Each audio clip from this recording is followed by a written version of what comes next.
धीरू से पंडित धीरेंद्र कृष्ण शास्त्री बनने की कहानी। मध्य प्रदेश के छतरपुर जिले के बागेश्वर धाम के महाराज पंडित धीरेंद्र कृष्ण शास्त्री देश की जनता के बीच कैसे प्रसिद्ध हुए?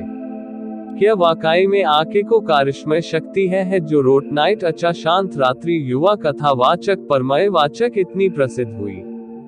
यह लोगों के बीच चर्चा का विषय बना हुआ है। बुंदेलखंड के इस युवा कथाकार या बागेश्वर धाम के महाराज का धीरू से पंडित धीरेंद्र कृष्ण शास्त्री बनने तक का सफर कैसा रहा? कहा जाता है कि बागेश्वर धाम के महाराज कहे जाने वाले इस संत का जन्म 1996 में छतरपुर जिले के गढ़ा गांव में हुआ था। ये दोनों भाई एक बहन है। एक छोटा भाई है जिसका नाम सालिग्राम गर्ग उर्फ है। बहन का नाम रीता गर्ग है। पिता का नाम रामकृपाल गर्ग और माता का नाम सरोज है।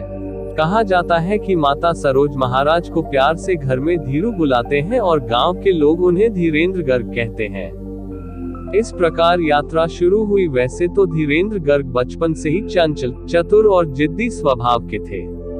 उनकी प्रारंभिक शिक्षा गांव के ही सरकारी स्कूल में हुई। उन्होंने अपनी हाई स्कूल और हायर सेकेंडरी की शिक्षा गांव के पास स्थित गंज गांव से की।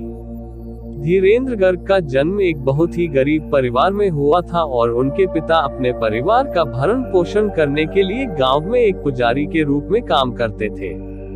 एक समय ऐसा आया जब गांव में उनके परिवार के चाचाओं ने गांव में रहने वाले परिवारों को आपस में पुजारी बनने के लिए बांट दिया। बंटवारे के बाद महाराज के परिवार को आर्थिक तंगी का सामना करना पड़ा। उनकी मां सरोज भैंस का दूध बेचकर अपने परिवार का भरण पोषण करती थी। इसी बीच बागेश्वर धाम के महाराज कुछ करने की तैयारी कर रहे थे। उन्होंने गांव में लोगों के बीच बैठकर कहानियां सुनाना शुरू किया और धीरे धीरे वे कहानियों में इतने प्रखर हो गए कि उन्होंने अपनी पहली भागवत कथा साल 2009 में पास के गांव पहरा के खुदान में सुनाए। ऐसा करके वे इधर उधर जाने लगे और लोग अपने अपने गांवों में भागवत कथा आयोजनों में उनसे कथाएं सुनने लगे। कहा जाता है कि पंडित धीरेंद्र कृष्ण शास्त्री में बचपन से ही लोगों को प्रभावित करने की क्षमता थी। उनमें हमेशा कुछ नया कर दिखाने का जज्बा था। इसलिए उन्होंने अपने गढ़ा गांव में स्थित शंकर जी के प्राचीन मंदिर को अपने स्थान के रूप में चुना। इस मंदिर में भगवान शिव का ज्योतिर्लिंग है, जिसे बागेश्वर मंदिर के नाम से जाना जाता है। वर्ष 2016 में यहां ग्रामीणों के सहयोग से एक विशाल यज्ञ का आयोजन किया गया था। उसमें श्री बालाजी महाराज की प्रतिमा भी स्थापित की गई थी। तभी से इस स्थान को बागेश्वर धाम के नाम से जाना जाने लगा। लोग यहां आने लगे। कहा जाता है कि श्री बालाजी महाराज के मंदिर के पीछे धीरेंद्र कृष्ण शास्त्री के दादा सेतुलाल गर्ग सन्यासी बाबा की समाधि भी है। धीरेंद्र गर्ग ने इस स्थान पर कई बार भागवत कथा का आयोजन किया। वह आसपास के इलाकों सहित जिले के तमाम धर्म प्रेमियों को बुलाने लगा। वह लोगों को अपने धार्मिक ज्ञान और शक्तियों तथा कथा शैली से जोड़ने लगा, जिससे उसके भक्त बढ़ने लगे।